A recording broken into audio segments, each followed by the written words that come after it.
Hello everyone. Well, first video where I show my face. Bit weird.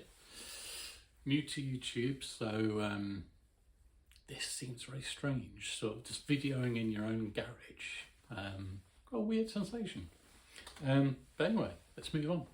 You're here because you're thinking about getting a kit car, perhaps, which is great to hear.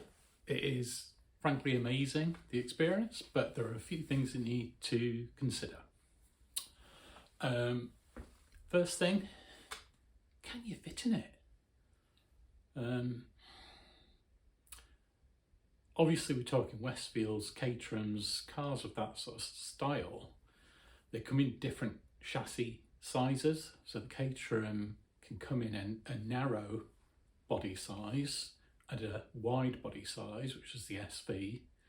The Westfield, again, is a similar situation where you have the SE, and then you have the SE, and then a W at the end of it. It might be an SEW or an SEIW. The I denotes independent rear suspension, that's all, and the W just means it's a wide body. The wide body ones give you a bit more space in the cockpit to move around. And I highly recommend, before you do anything, kind of see if you'll fit in one, really. There's not much space in them. There are tweaks that you can do. You can move the steering wheels sort of in and out a little bit to allow for sort of space around your knees. You can use sort of spacers or a quick release boss to do that.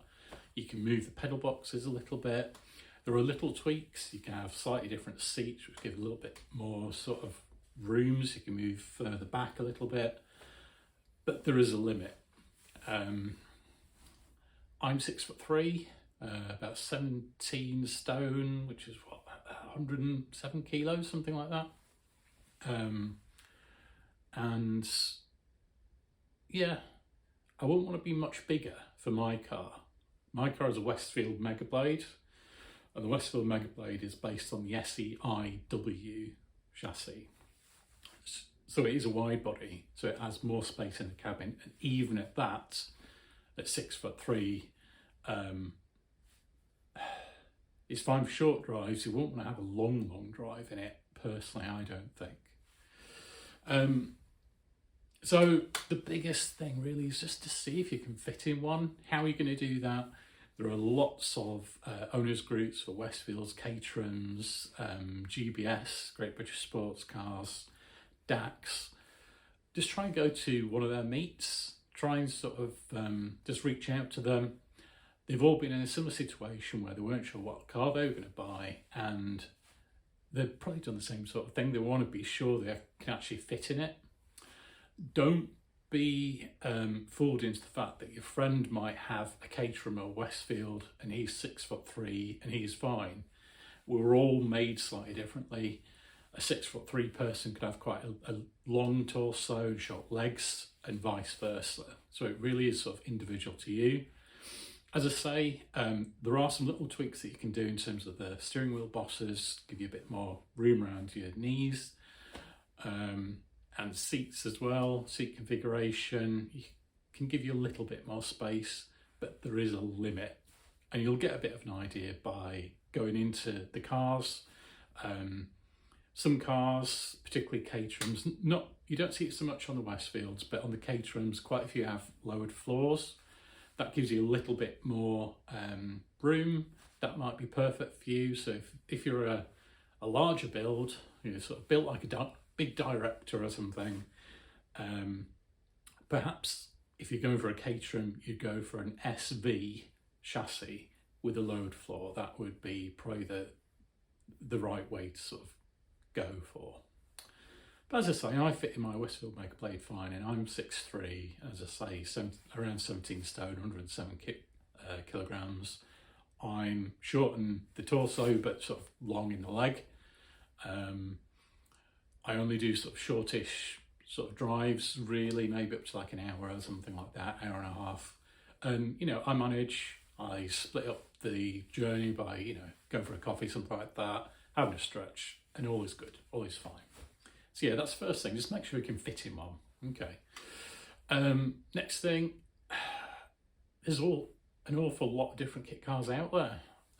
Obviously, we've got the Westfields, the Caterhams, the GBS cars, the Luego, however the hell you pronounce it.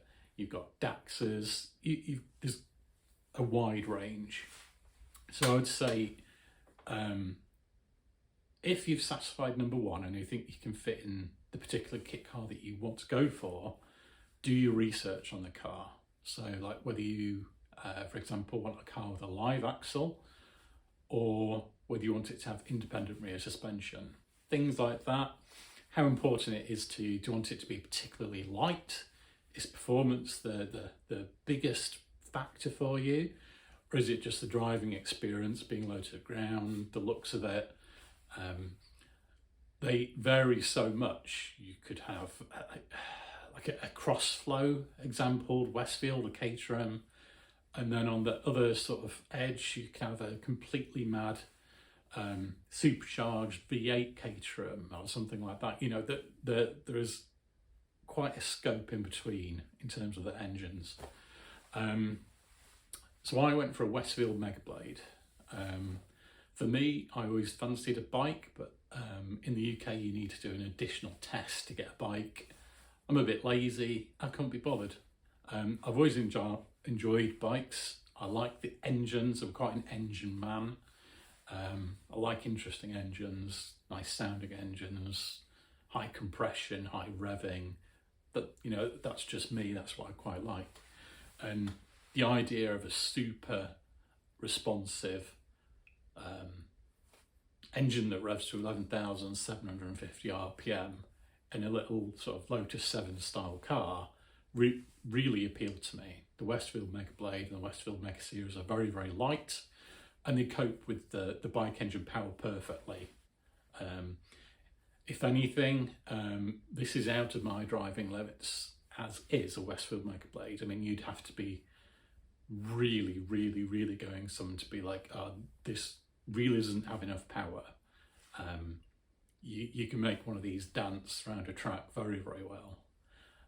Saying that, there are other models of the Westfield Mega range. There's the Megablade that originally came with a Honda Fireblade CBR 900 engine. There's the Westfield Mega Booster, which had the Suzuki Hayabusa 1300cc engine in. And there are also some examples that had the Honda Blackbird 1100 engine. Quite rare, but maybe a compromise between the two. I have heard some reports that sometimes the Blackbird engined cars are sometimes avoided because of sort of gearbox problems. Whether that's true or not, or internet rumours, I don't know. But that's things I've heard. So yeah, engines then. So we've covered kind of the bike engine Westfields. In terms of Caterhams, you've got a wide variety of engines in those. You've got Ford Crossflows, there's Vauxhall 1600 8-valve engines. There are, what else have we got? We've got Vauxhall XC 16-valve engines, 2 litre, a little heavy, but can be tuned very well. It's a very good engine. There's Ford 2 litre Duratex. There's Ford 1.6 engines and Caterhams. They're quite revvy. I think they're Sigmas. Yeah, quite a nice range of different sort of engines in Caterhams. You'll find a similar sort of thing in Westfields. You will get the Ford Crossflows, you'll get Pintos, you'll get all sorts CVH engines from like the old Ford XR3, XR3Is, you know, things like that. For me, I wanted an engine that had a certain character. My certain character that I wanted was very revvy. As I say, you know, I like bikes and everything, but the bike engine was just, I heard a bike engine car and I knew straight away. I love that experience, that raw experience going up through the gears, revving to 11,000 RPM. I knew that was for me. For other people, that could just be noisy and could just be a complete pain in the bum, basically. For example, you know, sitting at 60, 70 miles an hour, they rev quite high because they have bike gearbox on, which is attached to the bike engine. So they do rev high at a sustained 60, 70 miles per hour. I bought the car as quite a raw sort of car, raw experience, so that doesn't hugely bother me. That's fine. That's kind of what I wanted. I wanted something that's quite raw and quite full on. But if you were, for example, wanting to go to the south of France or go over to the Amalfi Coast or something like that, something that's sat at much lower revs at 60, 70 miles an hour would be much more doable, you know, less fatiguing. So yeah, the engine is really sort of up to you. Don't presume that you need the fastest example ever. These things feel fast, even with the most basic engines. They are great fun. You do not need to have a gazillion horsepower. I know it's great, you know, in the pub and everything, but when the reality comes to, for example, having, let's have an example, like a turbocharged XE engined one, let's say 300 horsepower to the back wheels. Great fun, must be like just crazy, crazy fast, but you've got a big slug of torque, big slug of power coming in with a big hard hit that can unsettle the car. These cars have no traction control, no ABS. You are absolutely on your own. It really is, it's up to you between you keeping it on the black stuff and going into a ditch or a tractor or whatever, you know, perish, you know, that happening. But yeah, don't go to the trap of thinking I must have 200, 300 horsepower or something, because it isn't really needed, to be honest with you, unless you're highly seasoned in track work and you really want something that, and you're chasing the tenths at Cadwell Park or whatever. You know, most people would be quite happy with the lower end and still have lots of fun. I would argue, if you're thinking of a Caterham, try and get one with a 6-speed gearbox, the Caterham 6-speed gearbox, because they have very, very close ratios, which make it feel great fun. They made a Caterham Supersport with a 1.6K series. We even did a 1.4K series as well, with sort of abrated cams, things like that. But a lot of the time they mate it to Caterham's very close ratio 6-speed gearbox, and it was an absolute riot without needing tons and tons of power. For all the cars I've had over the years, one of the most important factors is actually the gearbox and the ratios. I've had a couple of Porsches and I've found them absolutely rubbish. The reason why the gearbox ratios are just so wide, it's just frustrating. It doesn't feel like it wants to be sort of driven by the scruff of the neck. You know, it's like the wide ratios are there for fuel economy and all the sensible things, but I don't always want the sensible things. I want it to be fun. I want to snick into the next gear and be in the power band nice and quickly. So for the Caterhams, the 6-speed gearboxes, I would say are worth looking. Not to say that the 5-speed gearboxes are bad in any way. They're not. They're a very capable unit. They're fine. That would just be my preference. If you're sort of quite a sporty driver and you like acceleration, you like to keep you know, in the power band when you're having a bit of fun, that's what I would go for. And coincidentally, the bike engine cars, like this example, the CBR 900, has the bike's sequential gearbox with it. So that's still a 6-speed gearbox, very tightly stacked close ratios, and it's sequential, which means you can do a clutchless upshift. So it can be a very fast gear change. And that is an element of the bike engine cars which adds extra fun on top of the engine screaming at 11,000 RPM, you know. So yeah, we've kind of covered engines. It's quite individual to you, your budget and what you want and your usage. There's a wide variety out there. Try as many as you can. You know, if you're able to have a test drive of something you fancy, maybe it's perfect, maybe it's not quite what you want. That just helps an awful lot. Okay. Usage, I suppose, is worth considering. My Westfield Mega Blade has a aero screen, so there's no wipers, no windscreen, no chance really of having any wet gear on, like a cover if it starts raining.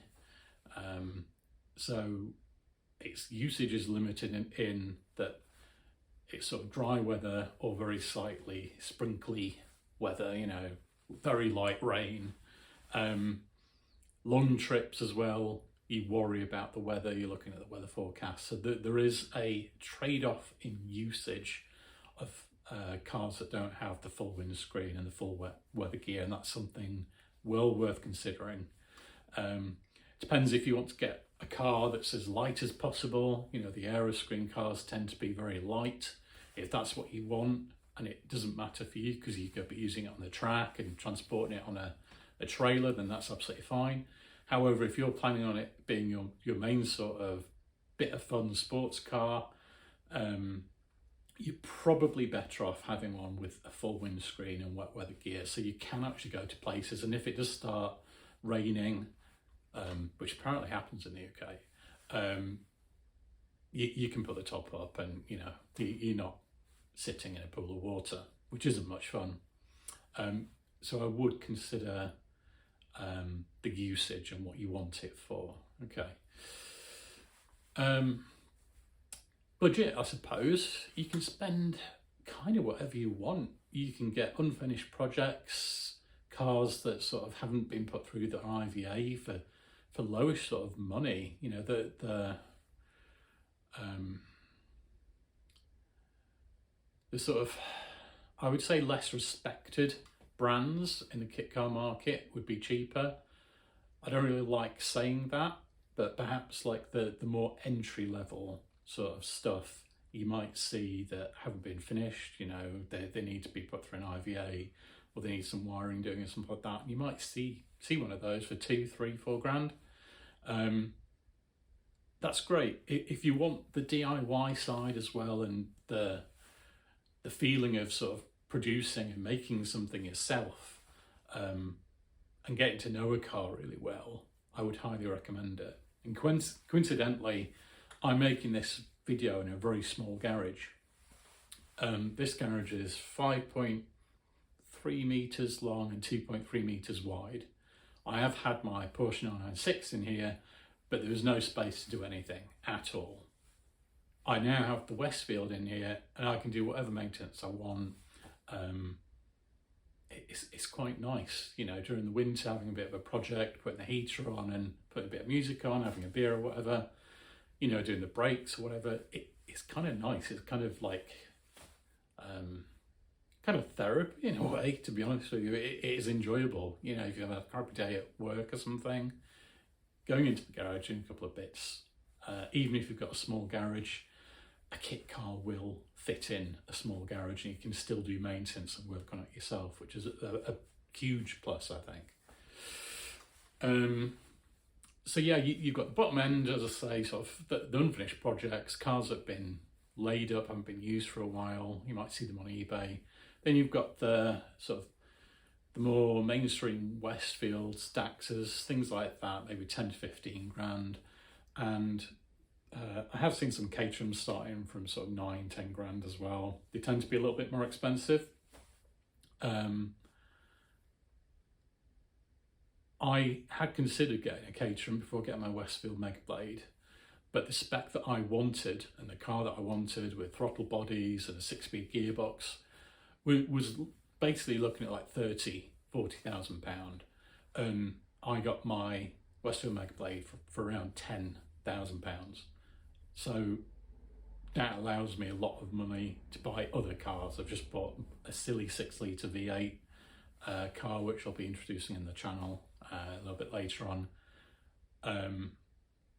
For me, I was quite happy with that. I was planning on doing a lot of work on my own car anyway. So I think with the higher end stuff, the Caterhams, you're probably wanting that service history, the stamp service history. It's always going to Caterham, it's been looked after by Caterham. I wanted to be doing the work on my car myself. I'm sort of level 3 motorsport engineer trained, and I was just quite happy to do it myself. I wanted to do it myself, so I felt that there was no need to do that, you know. The value actually in having your own little kit car and working on it is so high. You become more proud of it, you know. And they're so easy to work on as well. Oil changes, brakes, just because they're so light as well. You're not dealing with a heavy car and sort of, I don't know, being sort of scared of it sort of coming off the axle stands, things like that. It's so light, it's so easy to work on, and it is a real plus. So budget is up to you. It will link into your usage to some extent. Don't be fooled that you need the fastest. Again, I must reiterate that. These sort of, like the Caterham, there's like the Caterham 620, Caterham 620R and S, supercharged 2 litre, I think, engine. I might be wrong on that, but it is supercharged. It is, you know, huge horsepower. Probably like on a B road, realistic conditions with the traffic that we have, the cyclists, you know, how many times are you going to be able to fully exploit that amount of power? You could have a lower power car where you've got your foot down more, going through the gears, having a bit more fun, rather than having such a high power car where you have the odd squirt now and again, and it gets a little bit scary, a little bit squirrely going into a bend because you're doing very high figures, you know. Think about that. Yeah, it's up to you, but the crazy fast ones really are very fast cars. So yeah, that's kind of like a little whistle stop tour. What else can I really add? The aero screen cars are very drafty. I wear a helmet and it's still very breezy. My helmet is a little bit old, so I'm going to have to replace it, I think, for one that's maybe a bit more airtight, but I get a lot of wind noise around the helmet. Just in the cabin, you can have your harnesses flapping around all over the place. It can get a little fatiguing. So you have to be of a particular mind to be putting up with these little bits and pieces, okay. The experience of being in a car with a full windscreen and a heater and wiper blades is probably quite different, I would say. In some ways, I wish I had a full windscreen car so I could take it for longer journeys. But with this being a bike engine car, the lowest weight possible is the way forward, really. And this is kind of part of its ethos, really, you know, to be 440, 450 kilograms or less, you know, in weight is a bit of a sacrifice. You don't have the windscreen and things like that. So there is a lot to think about. But, you know, let me summarize. Make sure you can fit in it. Pick the engine that you want. One that's exciting to you, but don't feel like you need a gazillion horsepower. Save 10 grand and go around the world on a lovely trip around the world, traveling instead.